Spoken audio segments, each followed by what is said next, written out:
all, and welcome to TaleInferno. My name is Charlotte, and today we will be talking about the literary theory called ecocriticism. Woo! Oh no.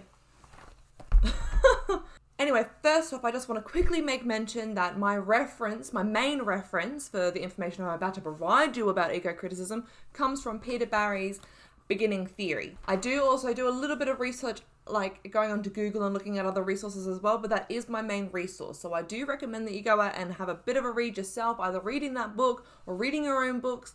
And, if there's anything that I don't mention or you want to contest something that I say because you've read something different, leave it in the comments. Let's have a discussion. I want to learn more. Just like how you've come here to learn some stuff. Yeah, let's go. We're all learning. Anyway, first things first, eco-criticism. Kind of from the name, you can probably start picking out what it's all about, but it is about the environment and our impact on the environment, or even the environment's impact on us, and what the environment plays in literature as a whole.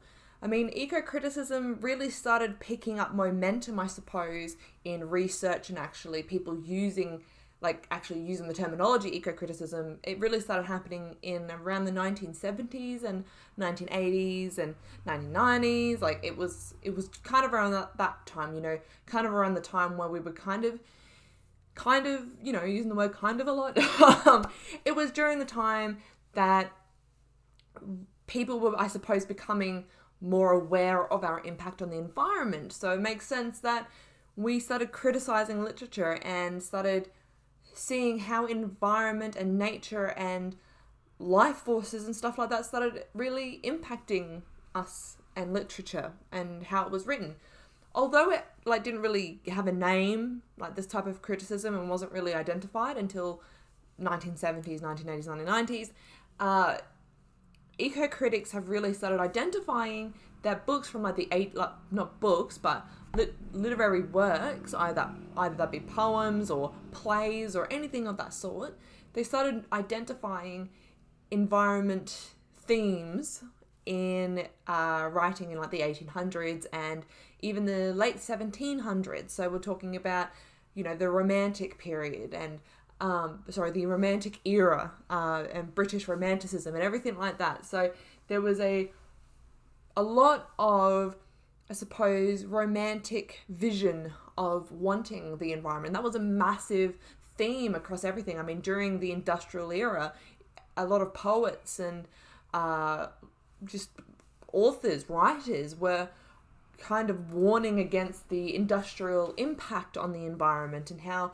there's so much just dankness and disgust and horrible things going on, and coal and all this new power and all this pollution, and with that sickness, and all they could think about and what they wanted to go back to were times of the country where the air was fresh and there's flowers and everything was nice. That's what they wanted to go back to. That's where the Romanticism came from. Whereas in the 1800s, although the romantic period was still going, there was also an uptake of focusing on the environment and literary works in the US. So you had writing that, I believe, if I look at my notes, because I can't remember this word because it's a new word that I've learned today. I learned something today. They were called transcendentalists. Where I suppose they transcended or transcendent. Good language.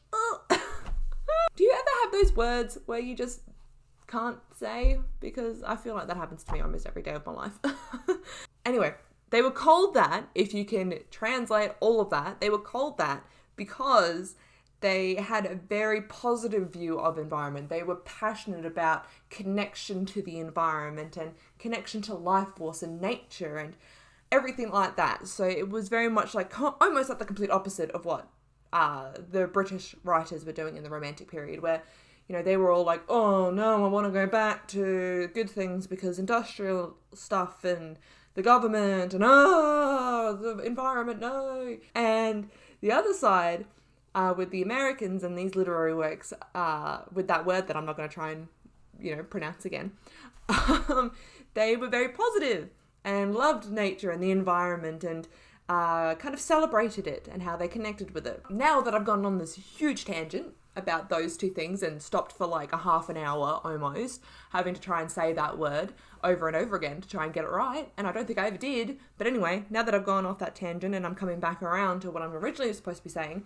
eco-criticism is very much motivated by this idea that the environment itself is almost like its own entity. So it stands on its own, it's not really influenced by anyone in a really weird philosophical way. This is my interpretation of what I read, but what I understand is that the environment and our culture are separate. So there's a debate around how politics and how we've grown up and what we've what we've been given and what's influenced our lives has a massive impact with how we see the environment and how we see the world. It kind of goes like, it's very similar to that whole nature versus nurture type debate, but it's kind of more like nature versus culture, which is quite an interesting debate, and I'd recommend actually reading up on it, because my interpretation is probably completely wrong.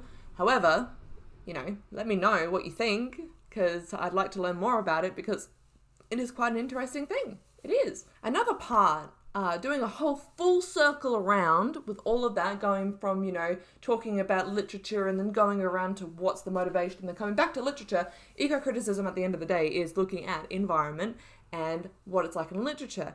But there's another very interesting point that comes from that, and it's looking at not necessarily seeing environment as a symbolic or metaphorical part of of literary works, like where people would be like maybe, oh, the sun that was shining so bright in this scene means that this person was actually super happy, or it's a juxtaposition of what that person feels.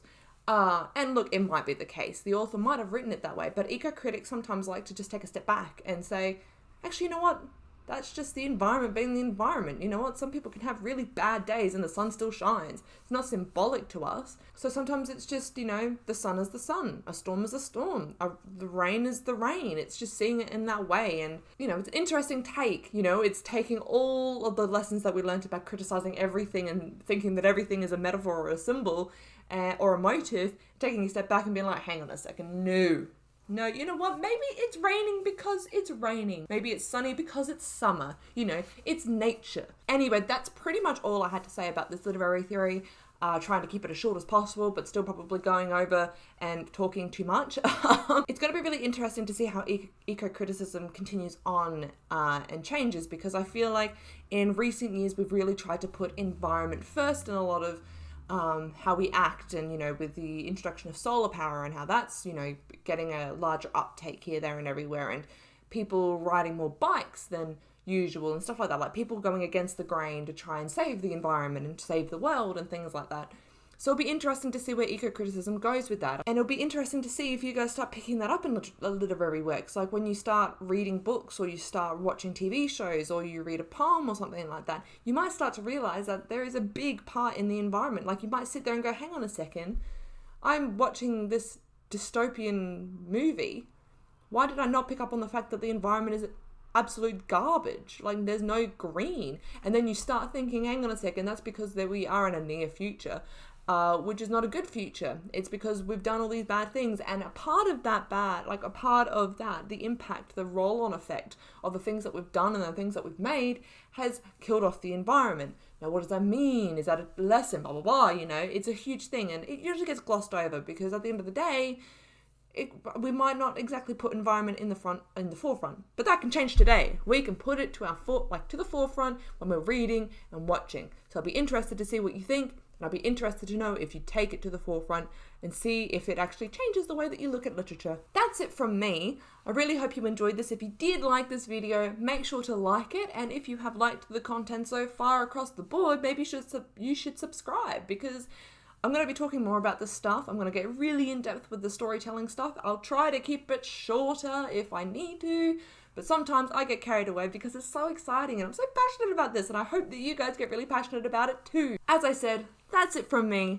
Remember to ignite the story, and I'll see you again soon. Bye!